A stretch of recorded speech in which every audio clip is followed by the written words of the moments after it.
حضرت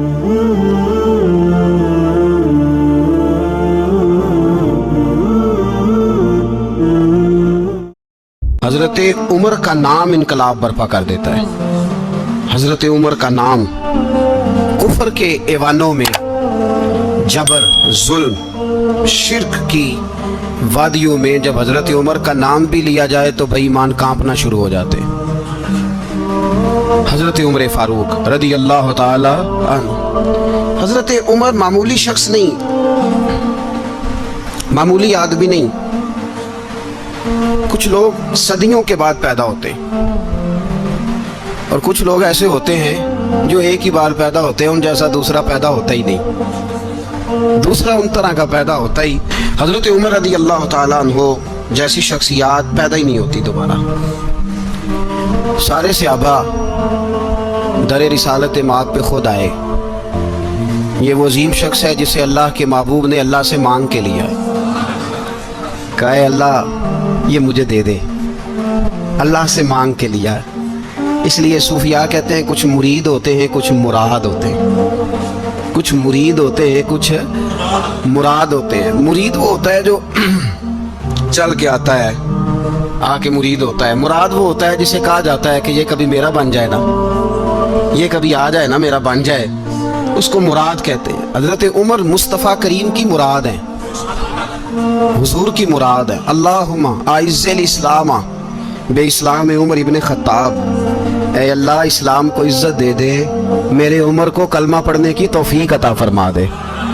اور کیسے دعا مانگی؟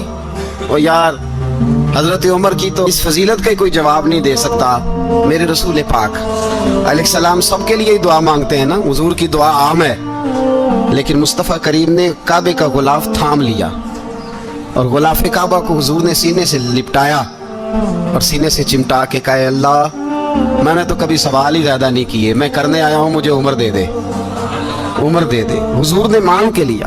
اور پھر جب جس کو حضور مانگے اللہ سے کہ حضرت عمر رضی اللہ تعالیٰ عنہ کا آج یوم شہادت ہے، میرا تو دل کرتا تھا کہ فجر سے باتیں شروع ہوں اور سارا دن ہی عمر کی باتیں ہوتی رہیں، سارا دن جناب عمر کی باتیں، سارا دن، اس لیے کہ ذکر جناب عمر کا ہوگا پر راضی اللہ کے رسول ہوں گے صلی اللہ ہو، تو جاگ کے بیٹھے، خوش ہو کے بیٹھے۔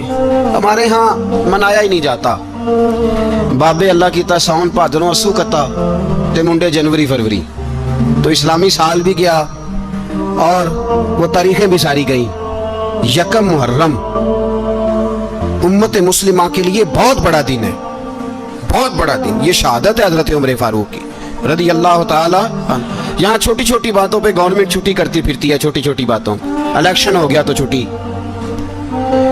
فلاں جگہ پہ تھوڑا سا کسی نے خبر دے دی کہ کوئی پریشانی ہے تو چھٹی، فلاں جگہ یہ ہو گیا تو چھٹی، یہاں تک کہ فلاں وزیر صاحب فلاں علاقے میں آئیں گے تو سارے علاقے کو چھٹی۔ اور اب تو اس سے بڑا حال ہونے لگا ہے، اگر جن لوگوں کی سندھ میں حکومت ہے ان کے لیڈر کا دن آیا تو اس دن چھٹی، اور جن کی پنجاب میں حکومت ہے ان کا دن آیا تو چھٹی۔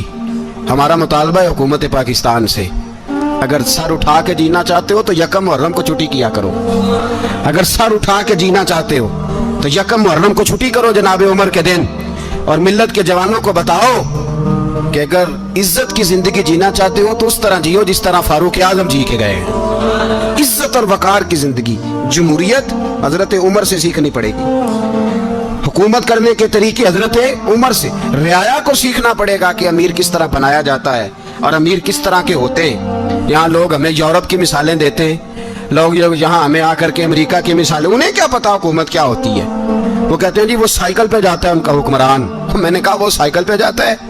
میرے عمر فاروق مدینے سے مکے گئے تھے تو پیدل ہی حج کرنے چلے گئے، پیدل ہی، اور جناب عمر فاروق رضی اللہ تعالیٰ عنہ عید کی نماز پڑھانے گئے، عید کی نماز عمر خطبہ عید دینے گئے۔ اور اس زمانے میں کون سا غریب ہے جو ننگے پاؤں جاتا ہو؟ کون سا غریب ہے جو مسجد ننگے پاؤں جاتا ہو؟ لوگوں نے تو 3 قسم کی چپلیں رکھی ہوئی ہیں، ایک مسجد جانے کی علیحدہ ہے، گھر پہننے کی علیحدہ ہے، شادی بیاہ پہ جانے کی چپل علیحدہ ہے۔ حضرت عمر فاروق رضی اللہ تعالیٰ عنہ نکلے عید کا خطبہ دینے کے لیے تو بیوی سے کہنے لگے جوتا، اس نے کہا صاحب اتنی دفعہ ٹوٹا ہے اب گانٹھا نہیں جا سکتا،